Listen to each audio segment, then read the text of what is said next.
Let's make a Polish star using pages from an old book. Now, if you love all things crafting, flower arranging with a little bit of charity shop shopping thrown in too, I would love it if you would consider subscribing to my channel. All you need to do is to tap the button marked subscribe, and that means next time you open the YouTube app on your phone, your tablet or your computer, one of my videos will be waiting for you. For this project you'll need some paper, and I'm going to use some old paper from a book. You'll need a pair of scissors, a pencil, some thread and a needle, some glue and a paintbrush, and some beads, but you'll notice here I don't have any beads. I'm going to be using buttons. You'll also need something round to draw around, hence my teacup and saucer. You're looking ideally for something that is about 10 centimetres in diameter. If you go smaller than 10 centimetres, you're going to find it a little bit too fiddly, and larger than 10 centimetres, everything's going to be a little bit unwieldy. What you can do is cut out your circles individually or cut through several pages of time at a time to save you some time. You'll need about 10 circles altogether, and if you are going to cut them out in bulk, just make sure you cut carefully so that your circles don't turn into misshaped ovals. You then need to fold each individual circle in half, open it out and fold it in half the other way, so you end up with 4 lines. We're going to imagine a little circle in the middle, perhaps the size of a 10p or a 50p piece, and we're going to cut down each of those lines but stopping at that imaginary circle. So that's 1, 2, 3 cuts. Turn it round for the 4th cut, and then you're going to make a cut inside every one of those cuts. So you're going to end up with 8 flaps of paper, just like this. 1, 2, 3 and 4. Again, if you're feeling confident, you could try cutting one more than one circle at a time. And then the tricky bit, you need to create little cones in each of those paper sections, and you do this by shaping the cones around the end of your pencil. So I have done a dummy run. I wanted to see where the paper flap at the end would end up, so I knew where to add my glue. Now, as you watch me make, you'll notice from time to time that my paper rips, and if that happens, you'll need to cut out another circle and start again. So it takes a little bit of practice. Now, because I'm using vintage papers, I think probably they were quite dry, and the curling around my pencil was just a little bit too much for it. So if you were using a newer book than me, or perhaps some brand new fresh paper, you might find it slightly easier. But it's one of those projects where once you've got the hang of it, you'll have the hang of it. But it may well be that you might have a few dummy runs to start with. So you can see here, I'm going back to my first little cone shape because the glue didn't stick properly. And of course, glue, paper and crafting, you're going to get a little bit messy. And probably the most problematic thing you'll find is that you may well end up gluing your pencil inside the cone. So I would suggest you need to be washing your hands frequently, perhaps having a damp cloth to clean your pencil down so it doesn't get all gummed up. But the more you do, the more confident you'll become, and you'll soon be doing these paper rolls with no problem at all. Now, with all crafting projects, it does take quite a while, so from beginning to end, it probably took me an hour to make my Polish star. I was shown how to make these by a lady in the middle of the street during our Faversham Safari, the yard sale that takes place every year in the summer in the town where I live. She was an elderly lady and told me that when she lived in Devon as a child, her Polish parents showed her how to make these stars, although they called them baby hedgehogs because they had little prickles on them. And she did say the Polish word, which I can't remember now. So if you know what the Polish word is for hedgehog or baby hedgehog, let me know in the comments. There's a couple of things that I had wished I'd known before I started, and that was the gluing. I think I would have been better off squirting out some of my glue into a dish and using a paintbrush and adding the glue when I'd finished making the cone, although I did my dry run originally to see where I needed to glue. I found that each cone wasn't consistent, so I guess there was differences on how wide my little paper flaps were. So take my advice and add your glue on with a paintbrush at the end, just now, just that last little bit, and I think you will have more success than me when I added my glue on first, and then I think the glue was spreading everywhere and getting a little bit messy. So don't glue first, glue right at the end. The other thing you need to be aware of is when you're adding in your pencil, so you're shaping the cone around your pencil, you need to get a really precise point and get that first bit of paper tucked right underneath your pencil, and that can take a couple of goes before you get it right. And then even when you've got it right, you're going along and along, and then all of a sudden you can't quite end up with a point. You end up with a square edged to your cone, and that's not what you want. So just take your time, and notice as well where I'm putting my pencil. I'm lying it across at a sort of 45-degree angle, and I'm not rolling flat on the table.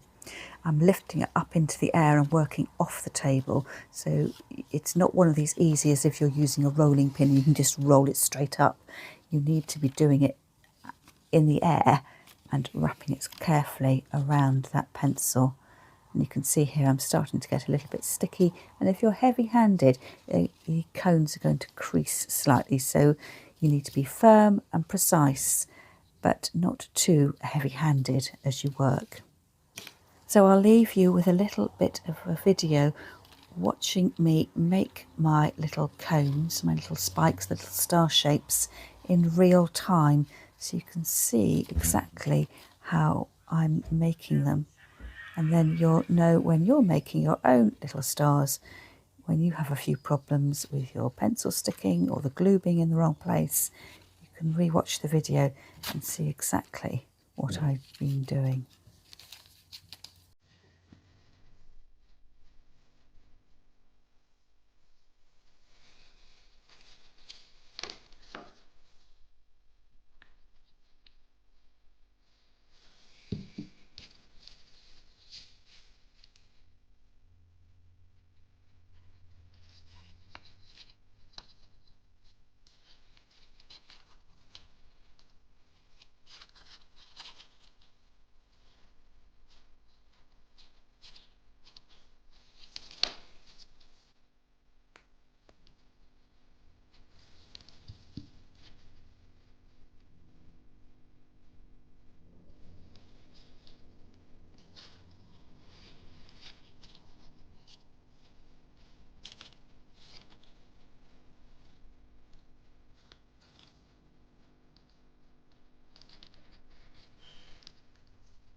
And now I think you can probably reward yourself with a nice cup of tea. You've done the hard work. So the next thing you need to do is to find yourself ideally 2 beads, and to make sure when you select your thread and your needle that the needle can actually pass through your beads. I thought these clear plastic buttons would work quite well, and then discovered that I couldn't actually pull my thread through them, so I went for a pair of these little silvery buttons, which, because they weren't flat, they got that little bulbous piece at the end, weren't the ideal choice, but needs must. Sometimes when you want to craft, you just have to use what you've got. So assuming you're going to be using a bead, you need to fasten your bead onto the end of your thread by doing a couple of stitches and then tie a knot so everything is nice and secure. Now we can start stitching through each of your star shapes to create a stack. So for the first star, you need to make sure it's got the flatter edge facing upwards and stitch it from that flat edge through to the curved or more profile edge. You could see there when I turned the star over that my choice of button was rather silly because of the little round piece on the button at the back. It's not lying flat with my star. So the reason why I'm then adding in my next star the other way up is that you want to make sure when you've done your stack of stars that they all face the same direction apart from the first one, so that it's got the clean edge, the flat edge to the top of the stack and the bottom of the stack. So it's just that first one you do from the other direction, all the others you do from the other way up, so that when you have them on the table in front of you, you can't see the workings of all those cones you've been making. So at this stage, you're probably thinking, well, this doesn't look star-shaped at all. But when you push down on the thread, everything concertinas up together, and then you get that round bulbous shape. And you won't see your button or bead that you've used. And then you need to finish off. And again, don't do as I've done in the video. Either choose yourself a flat button or ideally a bead. And you need to stitch through your bead and then pull really tight on the cord so that the bead holds everything in place. Now, if you let it go at this stage, everything's going to spring back. So you need to be pulling on the button. And then what I did is I ran my stitch right the way through the middle again and tied it off at the other end so that it did all hold firm.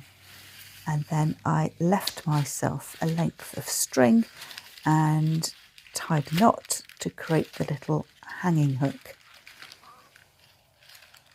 And just make sure at this stage that everything feels as firm as it can. And again, working precisely, confidently, but not too heavy-handedly, because having spent an hour making all those cones and those flat star shapes, you don't want to then crush everything. You will be absolutely mortified if you have to start all over again.